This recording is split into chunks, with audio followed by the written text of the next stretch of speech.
Alright, so we're what, 5 episodes into the Acolyte now, something like that? Me, I'm really not sure because to be quite honest with you, I have not been watching that show. The reason why I'm not watching that show is because I am of the opinion that if I see a new movie or a new show or a new remake or reboot or whatever, if I see that it's going to take that franchise, that IP, and they're going to destroy it or they're going to current day it, if I see they're doing that, I prefer not to give them my money, I prefer not to support them. If I can clearly see that that show is going to be terrible, then I'm not going to bother watching it. And from what looks like a lot of people, they share the same sentiment that I do.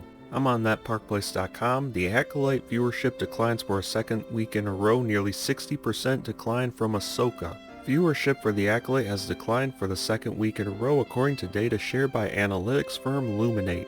As reported by Variety, viewership for The Acolyte declined to 232.2 million minutes watched for the week the show's 5th episode debuted.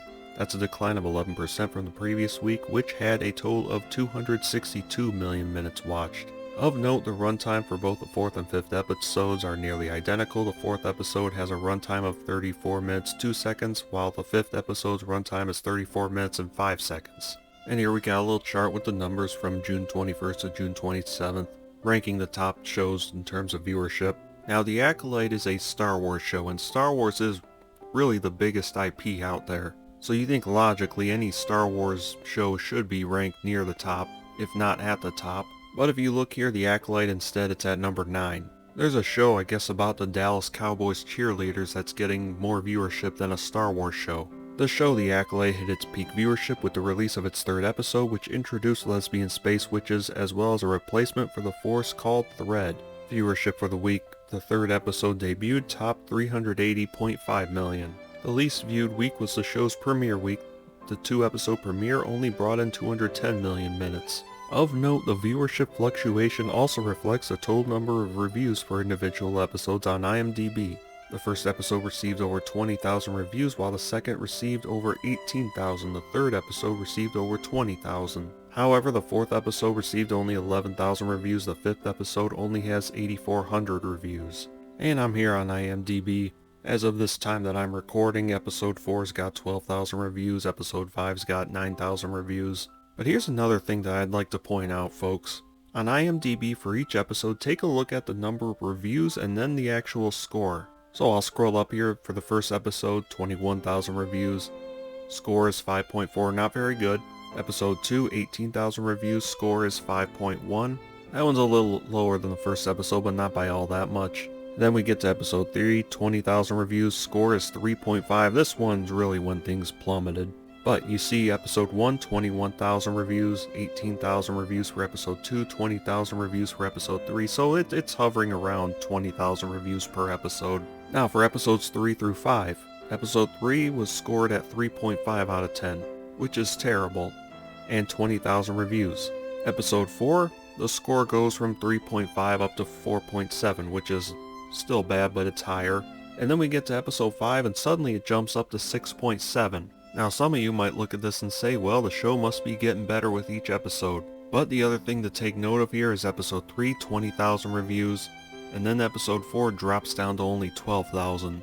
And then episode 5 down to 9,000. I mean, that one's only been out for a week, so maybe that's got a little something to do with it. But the amount of people reviewing this show has plummeted between episodes 3 and 4. And as the amount of reviews plummet, you see the score for episode 4 go up from episode 3. And you see the exact same thing happen for episode 5. That one also, the score goes up, even though there's fewer reviews. If you ask me, why are the reviews becoming more positive? I don't think it's because the episodes are actually better. I think it's because most of the people watching this show think it's terrible. And at this point, a lot of them have decided, you know what, I'm not watching any more of this. And as a big chunk of Star Wars fans who think this show is terrible suddenly stop watching, what that means is, by the time we get to episode 5, there's going to be a lot fewer bad reviews for it. Which means that the audience score is going to go up. From episode 3, it was only 3.5 out of 10, with 20,000 reviews. Then you get to episode 5, there's only 9,000 reviews, less than half. And the score is much higher, it's at 6.7 out of 10. The audience score is not higher because the show is getting better, it's higher because a lot of people that realize the show is terrible are no longer watching. And I'll jump back to the article on that Park Place. And this is where I think it gets real bad.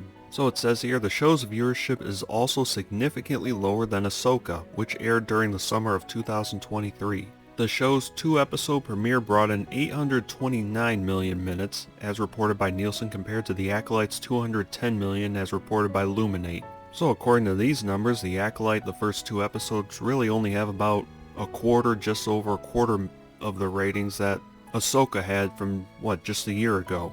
And as this article already stated, the 3rd episode of The Acolyte, the viewership jumped up to 380 million minutes viewed. But when you compare that to Ahsoka here, Ahsoka's 3rd episode, 487 million minutes, whereas the 3rd episode of The Acolyte, 380 million. So Ahsoka still has over 100 million more minutes compared to The Acolyte for its 3rd episode. And then Ahsoka's 4th episode hauled in 489 million minutes compared to 262 million minutes for The Acolyte. And then the 5th episode for Ahsoka raked in 577 million minutes compared to 232 million minutes for The Acolyte's 5th episode. And for the 5th episode, you do the math on this, Acolyte had 232 million minutes, whereas the 5th episode of Ahsoka had 577 million minutes. Yeah, that's about a 60% drop from the last Star Wars show Ahsoka, which was that a year ago, and this new Acolyte show. It's unlikely that viewership will increase until the final episode debuts, when some people might binge watch the entire season in one sitting and drive up minutes watched. The reason why is that many viewers have made it abundantly clear that they do not like the show. On Rotten Tomatoes, the series has a 14% audience score, with the average rating clocking in at 1.2 out of 5 stars. And yeah, here on Rotten Tomatoes, the updated scores, audience score 14%, critics score 83%, critics, they like this show, but actual Star Wars fans absolutely hate it. And then here we have just another headline. Leslie Headland admits Acolyte Season 2 has not been greenlit yet. Who knows what's going to happen? And look folks, from what I read of this article here, this very well might be nothing. Maybe they'll get a 2nd season pretty soon, I don't know. But if you look at the overwhelmingly bad reception for this show, and you look at the viewership drop between this show and Ahsoka, do you think that Disney should greenlight a 2nd season for The Acolyte? Common sense would tell me no.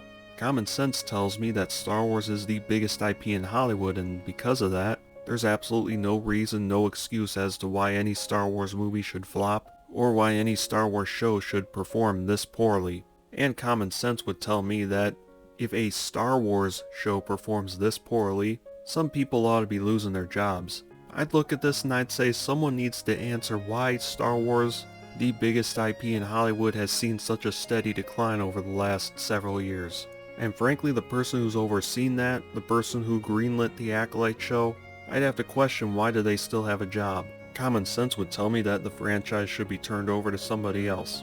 But the people in Hollywood today, the people at Disney, they're really not operating anymore based on common sense.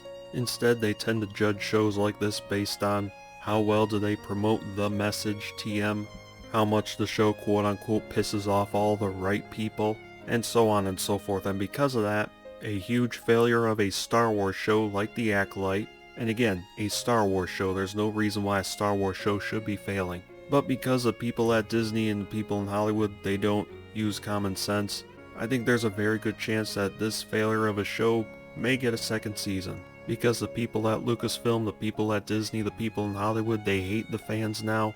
And since the fans overwhelmingly hate The Acolyte, if Disney were to cancel The Acolyte, if they were to discontinue it after season 1, that would essentially be admitting that the fans were right. And I'm not sure Disney has the guts to do that. Everyone, I hope you enjoyed this video, and I'll see you next time. Take care until then.